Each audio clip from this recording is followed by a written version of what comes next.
ಎಲ್ಲರಿಗೂ ಲೈವ್ ಮೀಡಿಯಾದ ಹೊಸ ವಿಡಿಯೋಗೆ ಸ್ವಾಗತ.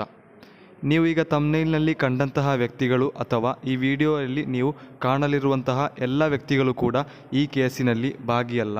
ನಾನು ಇವರ ಫೋಟೋ ಹಾಕಲಿರುವ ಕಾರಣವೇನೆಂದರೆ, ಮಲಯಾಳಂ ಇಂಡಸ್ಟ್ರಿನಲ್ಲಿರುವಂತಹ ದಿಗ್ಗಜರು ಎಂಬ ಅರ್ಥದಲ್ಲಾಗಿದೆ ನಾನು ಇವರ ಫೋಟೋಗಳನ್ನು ಹಾಕಿದ್ದು.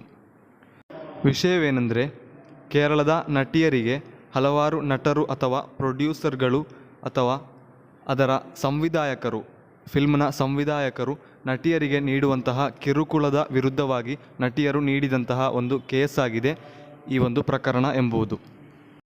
ಹೊಸ ನಟಿಯರು ಅಥವಾ ಸೀನಿಯರ್ಸ್ ನಟಿಗಳಾಗಲಿ ಅವರು ಫಿಲ್ಮ್ ಅಭಿನಯಕ್ಕೆ ಬೇಕಾಗಿ ನಟರಲ್ಲಿ ಅಥವಾ ಅದರ ಸಂವಿಧಾಯಕರಲ್ಲಿ, ಪ್ರೊಡ್ಯೂಸರ್ಗಳಲ್ಲಿ ಸಮ್ಮತವನ್ನು ಕೇಳುವಾಗ, ನನ್ನನ್ನು ಫಿಲ್ಮಿಗೆ ತೆಗೆಯಿರಿ ಎಂದು ಹೇಳುವಾಗ ಕೆಲವು ನಟರು ಬೆಡ್ ಶೇರನ್ನು ಕೇಳುತ್ತಿದ್ದಾರೆ. ಅಥವಾ ಸಂವಿಧಾಯಕರು, ಪ್ರೊಡ್ಯೂಸರ್ಗಳು, ಎಡಿಟರ್ಸ್ಗಳು ನನಗೆ ಇಂದು ರಾತ್ರಿ ನನ್ನೊಂದಿಗೆ ಬೆಡ್ಡಿನಲ್ಲಿ ಮಲಗಿದರೆ ನಾನು ನಿಮಗೆ ಸಮ್ಮತವನ್ನು ನೀಡುತ್ತೇನೆ ಎಂಬಂತಹ ಹಲವಾರು ಲೈಂಗಿಕವಾದ ಕಿರುಕುಳಗಳನ್ನು ನೀಡಿದರು.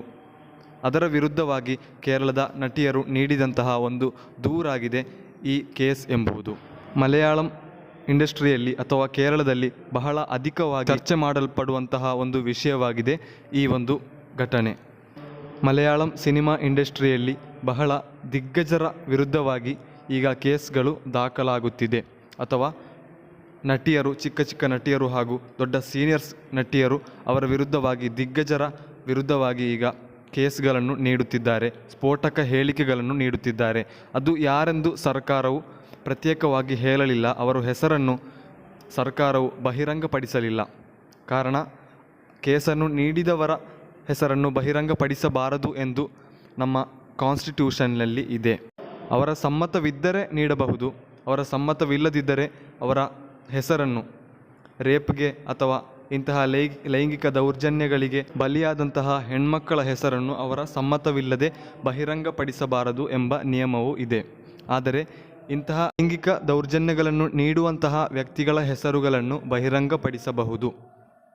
ಆದರೆ ಕೇರಳ ಸರ್ಕಾರವು ಅವರ ಹೆಸರನ್ನು ವ್ಯಕ್ತವಾಗಿ ಹೇಳಲಿಲ್ಲ. ಇದರ ವಿರುದ್ಧವಾಗಿ ಬಾಕಿ ಇರುವಂತಹ ನಟರು ಆಕ್ರೋಶವನ್ನು ವ್ಯಕ್ತಪಡಿಸುತ್ತಿದ್ದಾರೆ. ಯಾಕೆ ಬೇಕಾಗಿ ಅವರ ಹೆಸರನ್ನು ಮರೆಯಾಗಿಡುತ್ತಾರೆ, ಅವರ ಹೆಸರನ್ನು ಯಾಕಾಗಿ ಹೇಳುತ್ತಿಲ್ಲ, ಬಹಿರಂಗಪಡಿಸುವುದಿಲ್ಲ ಎಂದು ಮಲಯಾಳಂನ ಬಾಕಿ ಇರುವ ನಟರು ಆಕ್ರೋಶಗಳನ್ನು ವ್ಯಕ್ತಪಡಿಸುತ್ತಿದ್ದಾರೆ. ಕೇರಳ ಸರ್ಕಾರವು ಬೇಗನೆ ಅವರ ಹೆಸರನ್ನು ಬಹಿರಂಗಪಡಿಸಬೇಕಿದೆ. ಆದರೆ ಅವರು ಕೇಸ್ ನೀಡಿದ ಕೂಡಲೇ ನಾವೆಲ್ಲರೂ ಕೂಡ ಇಂತಹ ವ್ಯಕ್ತಿಗಳ ಎದುರಾಗಿ ವಿಮರ್ಶನೆಗಳನ್ನು ಹಾಕಬಾರದು. ಕಾರಣವೇನೆಂದರೆ, ಅವರು ಫೇಕ್ ಆಗಿ ಕೇಸುಗಳನ್ನು ನೀಡಬಹುದು, ಅದಕ್ಕಿರುವ ಸಾಧ್ಯತೆಗಳಿದೆ. ಇದರ ವಿಚಾರಣೆಗಳು ನಡೆದು ಇದರ ವಿರುದ್ಧವಾಗಿ ಸಾಕ್ಷಿಗಳೆಲ್ಲವೂ ಒತ್ತು ಬಂದರೆ ಮಾತ್ರ ನಾವು ಅದರ ವಿರುದ್ಧವಾಗಿ ವಿಮರ್ಶನೆಗಳನ್ನು ಹೇಳಬೇಕು ಅಥವಾ ಅವರೆದುರಾಗಿ ಆಕ್ರೋಶಗಳನ್ನು ವ್ಯಕ್ತಪಡಿಸಬೇಕು. ಅಲ್ಲ ಯಾರು ಹೇಳಿದ್ದನ್ನು ಕೇಳಿಕೊಂಡು ನಾವು ಅವರ ವಿರುದ್ಧವಾಗಿ ಏನೇನೋ ಮಾತನಾಡಿದರೆ ಅದು ನಮಗೆ ಬಾಧಿಸುವುದು. ಹೇಮಾ ಕಮಿಟಿ ಎಂದು ಹೇಳಿದರೆ ಇದು 2017ರಲ್ಲಿ ಜಾರಿಗೆ ಬಂದಂತಹ ಒಂದು ಕಮಿಟಿಯಾಗಿದೆ. ಈ ಕಮಿಟಿ ರೂಪೀಕರಿಸಿದ ಉದ್ದೇಶವೇನೆಂದರೆ, ಕೇರಳ ಸರ್ಕಾರದ ಅಧೀನದಲ್ಲಿರುವಂತಹ ಒಂದು ಕಮಿಟಿಯಾಗಿದೆ. ಇದರ ರೂಪೀಕರಣದ ಉದ್ದೇಶ ಕೇರಳದ ಸಿನಿಮಾ ನಟಿಯರಿಗೆ ಉಂಟಾಗುವಂತಹ ಮಾನ ಮೊಕದ್ದಮೆಗಳು ಅಥವಾ ಅವರ ವಿರುದ್ಧವಾಗಿ ಉಂಟಾಗುವಂತಹ ದೌರ್ಜನ್ಯಗಳು, ಲೈಂಗಿಕ ದೌರ್ಜನ್ಯವಾಗಲಿ ಮತ್ತಿತರ ಅಪಮಾನಗಳಾಗಲಿ ಏನಾದರೂ ಅವರಿಗೆ ಉಂಟಾದರೆ ಅವರು ನೇರವಾಗಿ ಹೋಗಿ ಈ ಹೇಮಾ ಕಮಿಟಿಗೆ ದೂರನ್ನು ನೀಡಬಹುದು. ಇಂತಹ ಒಂದು ಕಮಿಟಿಯಾಗಿದೆ ಹೇಮಾ ಕಮಿಟಿ ಎಂಬುದು. ಕೇರಳ ಸರ್ಕಾರದ ಅಧೀನದಲ್ಲೇ ಇರುವಂತಹ ಒಫಿಷಿಯಲ್ ಆದಂತಹ ಒಂದು ಕಮಿಟಿಯಾಗಿದೆ ಇದು. ಇದರ ನೇತೃತ್ವಗಳು ಎಂದು ಹೇಳಿದರೆ ಕೇರಳದ ನಟಿಯರಲ್ಲಿ ಸೀನಿಯರ್ಸ್ ನಟಿಗಳೇ ಆಗಿದ್ದಾರೆ ಇದರ ನೇತೃತ್ವ ಎಂಬುದು. ಈ ಕೇಸನ್ನು ನೀಡಲ್ಪಟ್ಟಂತಹ ವ್ಯಕ್ತಿಗಳ ವಿರುದ್ಧವಾಗಿ ವಿಚಾರಣೆಗಳು ಕೂಡಲೇ ಉಂಟಾಗುವುದೆಂದು ಕೇರಳ ಸರ್ಕಾರವು ಒಫಿಷಿಯಲ್ ಆಗಿ ಅನೌನ್ಸ್ ಮಾಡಿದೆ. ಅಲ್ಲದಿದ್ದರೂ ನನ್ನ ಅಭಿಪ್ರಾಯ ಎಂದು ಹೇಳಿದರೆ ಈ ಸಿನಿಮಾಗಳನ್ನು ಬ್ಯಾನ್ ಮಾಡಬೇಕು ಎಂಬುದಾಗಿದೆ. ಯಾಕಂದರೆ ಈ ಸಿನಿಮಾಗಳಿಂದಲಾಗಿದೆ ಈ ಸಮಾಜದಲ್ಲಿ ನಡೆಯುವಂತಹ ಅಧಿಕ ನೀಚ ಕೃತ್ಯಗಳು ಕೂಡ ಉಂಟಾಗುವುದು. ಉದಾಹರಣೆಗೆ ಹೇಳುವುದಾದರೆ, ಸಿನಿಮಾಗಳಲ್ಲಿ ಹಲವಾರು ರೀತಿಯ ದೌರ್ಜನ್ಯಗಳನ್ನು, ಲೈಂಗಿಕ ದೌರ್ಜನ್ಯಗಳಾಗಲಿ ಮತ್ತಿತರ ಅಪಮಾನಗಳನ್ನು ಕಲಿಸಿಕೊಡುವ ಒಂದು ವಿಷಯವಾಗಿದೆ ಸಿನಿಮಾಗಳು ಎಂದು ಹೇಳುವುದು. ಅದರಲ್ಲಿ ಹಲವಾರು ರೀತಿಯ ಲೈಂಗಿಕ ದೌರ್ಜನ್ಯಗಳ ವಿಡಿಯೋಗಳಾಗಲಿ ಅಥವಾ ಮತ್ತಿತರ ವಿಷಯಗಳಾಗಲಿ ಅದನ್ನು ತೋರಿಸುವಾಗ ಅವರ ಅಭಿಮಾನಿಗಳಾದಂತಹ ವ್ಯಕ್ತಿಗಳು ಕೂಡ ಅವರನ್ನು ಅನುಕರಿಸಿ ಅವರು ಮಾಡುವ ಹಾಗೆಯೇ ಮಾಡಲು ಶ್ರಮಿಸುತ್ತಾರೆ. ಅಥವಾ ಸಿನಿಮಾಗಳಲ್ಲಿರುವಂತಹ ಕಳ್ಳತನಗಳಾಗಲಿ ಮತ್ತಿತರ ಕೊಲೆಯಾಗಲಿ, ಕಳ್ಳತನದಲ್ಲಿ ಕೂಡ ಹಲವಾರು ರೀತಿಯ ಟೈಪ್ಗಳಿದೆ.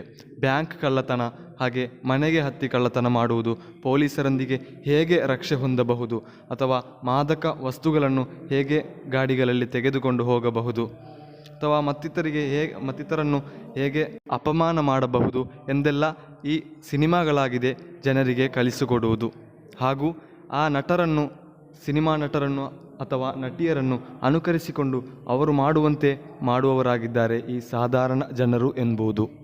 ಆದರೆ ಅವರನ್ನು ಅನುಕರಿಸುವಂತಹ ಈ ಸಾಧಾರಣ ಜನರು, ಈ ಸಿನಿಮಾ ನಟರು ಇಂತಹ ವ್ಯಕ್ತಿಗಳು, ಇಂತಹ ಲೈಂಗಿಕ ದೌರ್ಜನ್ಯಗಳನ್ನು ನೀಡುವವರು, ಇವರಿಗೆ ಇಂತಹ ಫ್ಲ್ಯಾಶ್ ಬ್ಯಾಕ್ ಇದೆ ಎಂಬ ವಿಷಯಗಳು ಗೊತ್ತಿಲ್ಲದೇ ಆಗಿದೆ ಇಂತಹ ವ್ಯಕ್ತಿಗಳನ್ನು ಅನುಕರಣೆ ಮಾಡುವುದು.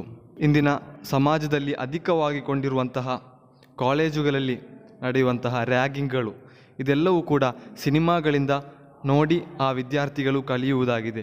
ಇಂತಹ ರ್ಯಾಗಿಂಗ್ಗಳನ್ನು ಸಿನಿಮಾಗಳಲ್ಲಿ ನೋಡಿ ಅವರ ಕಾಲೇಜ್ಗೆ ಹೋಗಿ ಅದೇ ರೀತಿ ಅನುಕರಿಸಿ, ಅದೇ ರೀತಿ ಅವರ ಜೂನಿಯರ್ಸ್ಗಳನ್ನು ಹೊಡೆದು, ಅವರನ್ನು ಹೀಯಾಳಿಸಿ, ಬೈದು, ಅವರನ್ನು ಬೆತ್ತಲೆಗೊಳಿಸಿ ಇಂತಹ ಅಪಮಾನಗಳನ್ನು ಅವರಿಗೆ ನೀಡುತ್ತಿದ್ದಾರೆ. ಇದಕ್ಕೆ ಮುಖ್ಯ ಕಾರಣವು ಈ ಸಿನಿಮಾಗಳೇ ಆಗಿದೆ.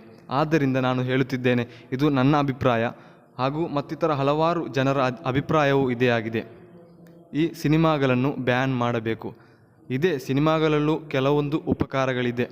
ಈ ಕೆಲವೊಂದು ಉಪಕಾರಗಳಿಗೆ ಬೇಕಾಗಿ ಹಲವಾರು ರೀತಿಯ ಸಮಸ್ಯೆಗಳನ್ನು ಈ ಸಮಾಜಕ್ಕೆ ಎಳೆದು ತರುವುದು ಅದೊಂದು ದೊಡ್ಡ ವಿಡ್ಡಿತನವಾಗಿದೆ. ಆದ್ದರಿಂದ ನಾವೆಲ್ಲರೂ ಕೂಡ ಇಂತಹ ಶೋಚನೀಯವಾದಂತಹ ಫಿಲ್ಮ್ಗಳು ಅಥವಾ ಮತ್ತಿತರ ವಿಡಿಯೋಗಳಿಗೆ ಎದುರಾಗಿ ನಾವೆಲ್ಲರೂ ಕೂಡ ಶಬ್ದಿಸಬೇಕಿದೆ. ಇದರೆದುರಾಗಿ ನಾವೆಲ್ಲರೂ ಕೂಡ ಒಗ್ಗಟ್ಟಾಗಿ ಹೋರಾಡಬೇಕಿದೆ. ಇಂತಹ ದೊಡ್ಡ ದೊಡ್ಡ ಸೆಲೆಬ್ರಿಟೀಸ್ಗಳಾಗುವುದು ಹೇಗೆಂದರೆ ಸಾಧಾರಣ ಜನರ ಒಂದು ಸಪೋರ್ಟ್ನಿಂದ ಮಾತ್ರವಾಗಿದೆ. ಸಾಧಾರಣ ಜನರು ಅವರು ಮಾಡುವಂತಹ ಮೂವಿಗಳನ್ನು ಥಿಯೇಟರ್ಗಳಿಗೆ ಅಥವಾ ಮತ್ತಿತರ ವ್ಯವಸ್ಥೆಗಳಲ್ಲಿ ಹೋಗಿ ಆ ಮೂವಿಯನ್ನು ನೋಡಿದರೆ ಮಾತ್ರವೇ ಅವರಿಗೆ ಹಣವು ಸಿಗುವುದು. ಇದೊಂದು ಅವರ ಬಿಸ್ನೆಸ್ ಆಗಿದೆ, ಅವರ ಕೆಲಸವಾಗಿದೆ. ಅವರು ಹೀಗೆ ಹೋಗಿ ಮೂವಿಗಳನ್ನು ಮಾಡಿದಾಗ ಈ ಜನರು ಆ ಮೂವಿಗಳನ್ನು ನೋಡಲಿಲ್ಲವಾದರೆ ಅವರಿಗೆ ಯಾವ ರೀತಿಯ ಹಣವೂ ಕೂಡ ಸಿಗುವುದಿಲ್ಲ. ಆದರೆ ಈ ಜನರ ಕಾಸಿನಿಂದ ಬದುಕುವಂತಹ ಈ ಸೆಲೆಬ್ರಿಟೀಸ್ಗಳು, ಮೂವಿ ಆ್ಯಕ್ಟರ್ಸ್ಗಳು ಮತ್ತಿತರ ಸೆಲೆಬ್ರಿಟೀಸ್ಗಳಾಗಲಿ ಜನರ ಕಾಸಿನಿಂದಾಗಿದೆ ಬದುಕುವುದು. ಆದರೆ ಅದೇ ಜನರಿಗೆ ಮೋಸವನ್ನು ಮಾಡುತ್ತಾ ಜೀವಿಸುವವರಾಗಿದ್ದಾರೆ ಇಂತಹ ಕೆಲವು ಆ್ಯಕ್ಟರ್ಗಳು. ಹಲವಾರು ಆ್ಯಕ್ಟರ್ಗಳಿದ್ದಾರೆ ಒಳ್ಳೆಯವರು, ಸಮಾಜದಲ್ಲಿ ಪಾಪದವರಿಗೆ ಸಹಾಯಗಳನ್ನು ಮಾಡುವುದು ಮತ್ತಿತರ ಒಳ್ಳೆಯ ಕರ್ಮಗಳನ್ನು ಮಾಡುವ ಹಲವಾರು ಆ್ಯಕ್ಟರ್ಸ್ಗಳಿದ್ದಾರೆ.